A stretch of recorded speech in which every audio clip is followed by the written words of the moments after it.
खबर तफसील से। यौम जमहूरिया के मौके पर दिल्ली में हुए तशद्दुद के अहम मुलजिम दीप सिद्धू की जमानत अर्जी पर 30,000 कोर्ट में सुनवाई हुई। मामले को जज चारू अग्रवाल के पास ट्रांसफर कर दिया गया है। अब कोर्ट 2 बजे दीप सिद्धू की जमानत अर्जी पर सुनवाई करेगा और यह तय किया जाएगा कि कौन सी अदालत दीप सिद्धू की जमानत पर सुनवाई करेगी। फिर कल मामले पर अगली समाअत होगी। वाज़ेह है कि दीप सिद्धू ने दिल्ली के 30,000 कोर्ट में जमानत की अर्जी दाखिल की थी। दरअसल पंजाब के दीप सिद्धू पर मुजाहिरीन को तशद्दुद के लिए भड़काने का इल्जाम है। दिल्ली पुलिस की स्पेशल सेल की टीम ने सिद्धू को 8 फरवरी की रात हरियाणा में करनाल बाईपास के पास से गिरफ्तार किया था, जिसके बाद उसे 7 दिनों की पुलिस तहवील में भेजा गया। गिरफ्तारी के बाद दीप सिद्धू ने पूछताछ में बताया कि उसका कोई गलत इरादा नहीं था और जैसे तमाम किसान वहां जा रहे थे वो भी चला गया।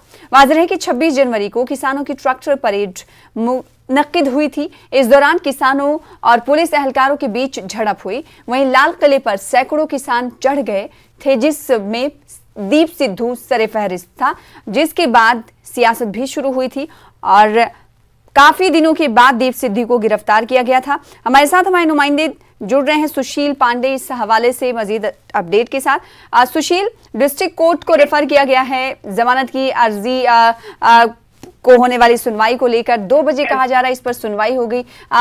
ट्रांसफर की वजह क्या बताई जा रही है? देखिए सना, दीप सिद्धू ने जो जमानत अर्जी दाखिल की है उसमें साफ तौर से कहा है कि 50 दिन से ज्यादा वो फिलहाल पुलिस कस्टडी में है और उनके खिलाफ मीडिया ट्रायल चलाया जा रहा है और ऐसे मामले में उनको जमानत दी जानी चाहिए। चूंकि ये पूरा जो मामला है वो फिलहाल जो 30,000 कोर्ट के जो एडिशनल सेशन जज हैं दीपक अब्बास, उनकी बेंच में लगाया गया है, जबकि इस पूरे मामले को जो डील कर रही थी वो बेंच है जस्टिस चारू अग्रवाल का। इस पर उनकी तरफ से ये आपत्ति दर्ज कराई गई कि जब इस पूरे मामले की सुनवाई एक जज कर रहे हैं, लिहाजा उनकी बेंच के सामने इसको लिस्ट ना किया जाए और इसीलिए इस मामले को उन्होंने फिलहाल 30,000 के डिस्ट्रिक्ट जज के सामने ट्रांसफर कर दिया है।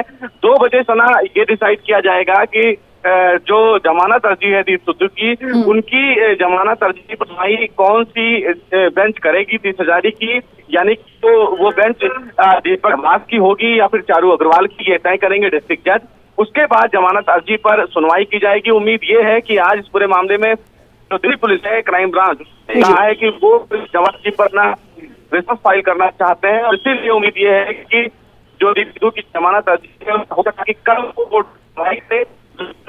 ढीले दी गई। दिल्ली में खास तौर से मीडिया कही जा रही है तो ये तय किया जाएगा कि दीप सिद्धू की जमानत अर्जी पर कौन सी बेंच 30,000 की सुनवाई करने वाली है। जी, यहाँ पर ये वाज़ेह कर देना बेहद जरूरी, जैसा कि सुशील पांडे हमारे नुमाइंदे बता रहे हैं कि अभी जमानत की अर्जी पर सुनवाई नहीं हो रही है।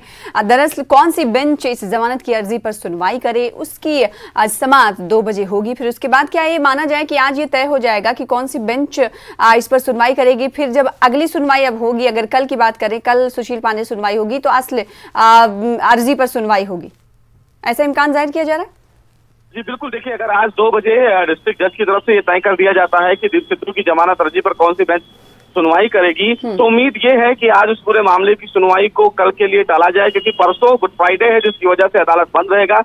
तो कोशिश भी ये की जाएगी कि कल दीप सिद्धू की जमानत अर्जी पर सुनवाई करें और जैसा कि दिल्ली पुलिस की तरफ से ये कहा गया कि चूंकि जमानत अर्जी दाखिल की गई है, लिहाजा उन्हें इस पूरे मामले में अपना जवाब दाखिल करने के लिए समय भी चाहिए। तो ये भी कह सकता है कोर्ट कि आज दिल्ली पुलिस इस पूरे मामले में अपनी जो रिस्पांस का समय है, यानी कि जो जवाब दाखिल करने का समय है, वो कल तक के लिए दाखिल कर दे। तो उम्मीद ये भी है कि कल इस पूरे मामले की जो सुनवाई है उस पर अदालत सुनवाई करे, लेकिन 2 बजे ये डिसाइड जरूर किया जाएगा कि कौन सी अदालत की सुनवाई करेगी। उसके बाद ये तय होगा कि दीप सिद्धू की अर्जी पर सुनवाई अदालत आज करती है या फिर सना कल करती है। जी, जाहिर सी बात है, आगे इस खबर पर नजर बनाए रखिएगा। हम आगे भी आपसे राब्ता कायम करते रहेंगे। बेहद शुक्रिया सुशील हमारे साथ जुड़ने के लिए, अपडेट देने के लिए।